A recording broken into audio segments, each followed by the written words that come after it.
Bom, pessoal, agora nós vamos aprender a fazer a representação gráfica de uma pesquisa, certo? Em estatística.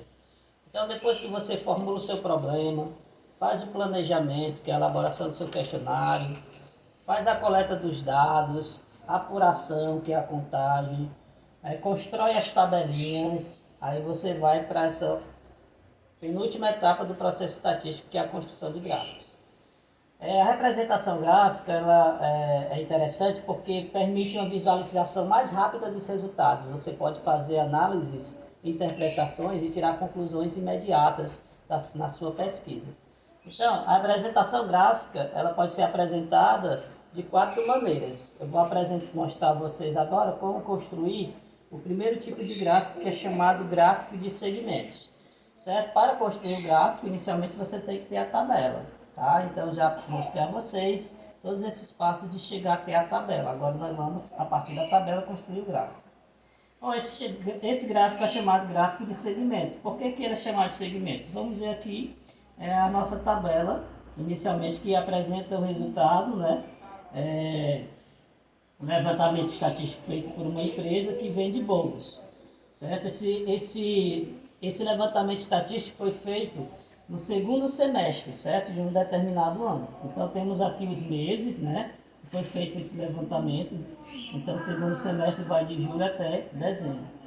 Cada mês tem a quantidade de bolos vendidos, né? Então, no mês de julho foram vendidos 350 bolos, no mês de agosto 300 bolos, no mês de setembro 400, no mês de outubro 400, mês de novembro 450 e mês de dezembro 500 bolos. Aí, e você fez esse levantamento estatístico, a melhor maneira de apresentar esses resultados é através de um gráfico. Então, como é que a gente constrói o gráfico desta pesquisa? Tá? Nesse caso aqui, eu posso formar um par ordenado, ó, certo? Em que o meu X vai ser o mês, né, que vamos chamar de julho, e o meu Y vai ser a quantidade de bolos vendidos. Então, essa primeira informação diz que no mês de julho foram vendidos 350 bolos. Isso aqui é um par ordenado, né? O valor de X e o valor de Y. E onde é que a gente coloca pares ordenados? No plano cartesiano, que a gente vai já recordar.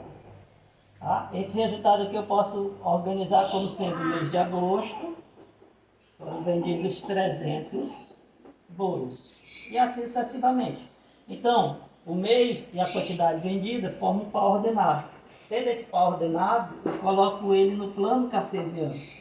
O que é o plano cartesiano, Valdir? É um eixo, um sistema, né, de localização, sistema de coordenadas, formada por um eixo horizontal, que é o eixo X, e um eixo vertical, que é o eixo Y.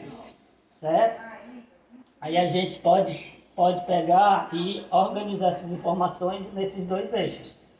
A sugestão é que, sempre que você trabalhar com o tempo, né, no caso aqui o tempo está em meses, coloque esses valores no eixo X, aqui na horizontal.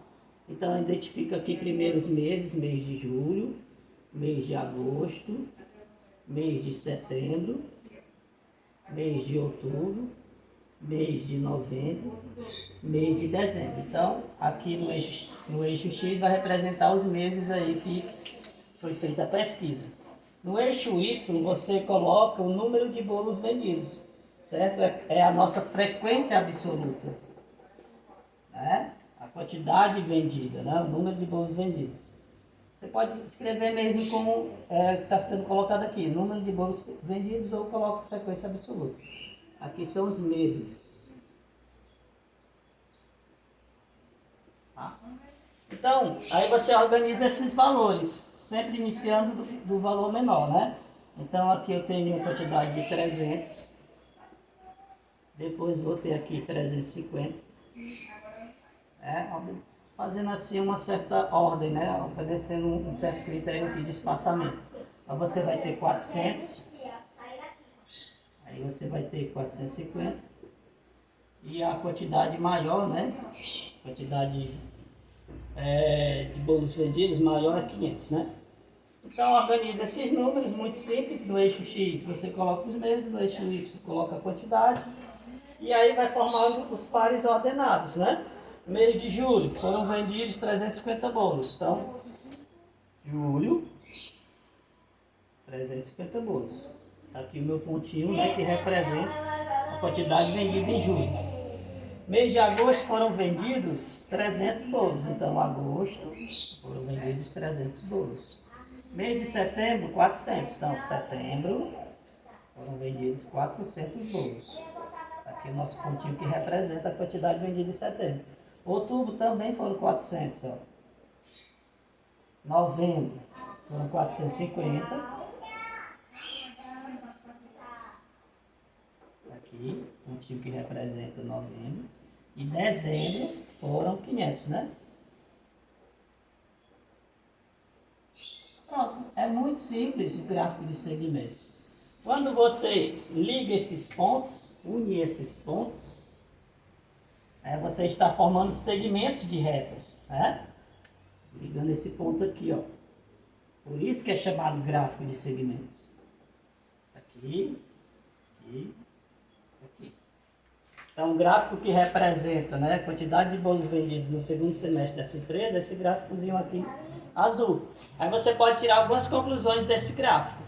Tá? Você vai apresentar o resultado da pesquisa para a empresa, então o patrão pode perguntar, sim, qual é o mês? Qual é o melhor mês para que eu aumente a produção? Qual é o melhor mês para que eu aumente a produção? Aí você tem que analisar aqui o gráfico. Ó. Qual é o mês em que a venda ela é mais acentuada? Em que o aumento das vendas é maior? Entre o mês de novembro e dezembro. Então, qual é o mês em que eu tenho que aumentar a produção? Nesse mês, entre novembro e dezembro, é o período que é interessante ter uma produção maior. Por quê? Porque é o período em que vende mais. Qual é o mês em que Vixe, gente, aqui eu esqueci desse pontinho aqui. Qual é o mês que não é sugerido, que aqui julho, agosto, setembro, né? Outubro e assim vai. Qual é o mês que não é viável aumentar a produção? Esse mês de julho e agosto. Ó. Qual o período que não é viável aumentar a produção? Entre julho e agosto não é viável. Porque de julho e agosto há uma queda, né, nas vendas. Certo? Então, você pode ir tirando várias conclusões a partir desse gráfico de segmentos. Certo? É isso que o Enem pede de vocês, que vocês façam análise e interpretações desse gráfico. A gente aqui aprendeu a construir, nas próximas aulas a gente vai ter aula só de análise e interpretação. Então aqui eu posso dizer o seguinte, concluindo a análise, né, desse gráfico, que no período de julho a agosto as vendas decresceram, de agosto a setembro as vendas aumentaram, de setembro a outubro elas permaneceram estáveis, né, foram constantes. De outubro a novembro houve um aumento, e de novembro a dezembro houve um aumento mais acentuado, né? Um aumento maior. Então, de outubro a dezembro é o período em que tem o maior número de vendas, então é um período mais viável aumentar a produção dessa empresa. Beleza? Então, esses são gráficos de segmentos. No próximo vídeo vamos ver gráfico de barras e colunas de setores, tá certo?